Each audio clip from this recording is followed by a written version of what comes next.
Uyimga yo'qol, bor chiqib ket. Ota-onangga borib ayt, pullarimni olib kelib bersin. Xudo, shunchadan beri yuzdan pul yo'qolgan ekan. Nima shu paytgacha indamadingiz? O'sha paytda qizim ro'zg'ori buzilib kelib qolgan edi. Yuragimga qilam sig'mayotgandi. Shuning uchun indamadim. O'sha pullarni meni qizim olganiga isbot dalilingiz bormi? Bu uyda qizingizdan boshqa hech kim yo'q edi. Ko'zim bilan ko'rmaganim uchun hech narsa deya olmadim. Endi aniq bilaman.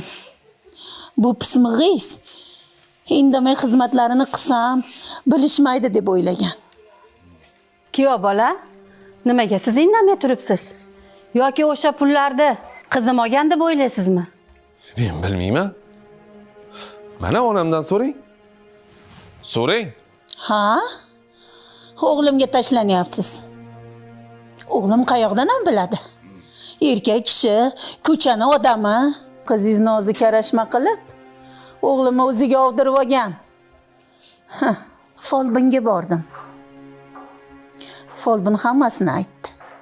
O'sha pulni keliningiz olgan dedi. Indamay yurganimning sababi onasi sizni issiq sovuq qilib olgan dedi. Mana domlaga o'qitdim. Mana yaxshi bo'lib qoldim. Xudo, andisha qilib gapirmayapti turdim. O'zi sizni polbon mulla qilib yurishingizni qo'shnilaringizdan eshitgan edim.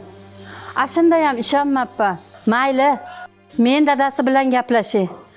O'sha pullaringizni olib kelib bersam, qizimning oilasiga aralashmaysizmi? Voy. Voy dod. Mana o'zi tilidan ilinib aytib turibdi. Pullarni shu olgan. Bo'lmasam pulni beraman dermiding? Qizing boshingda qolsin. Eshitib ol. O'g'ri qizni qaytib uyim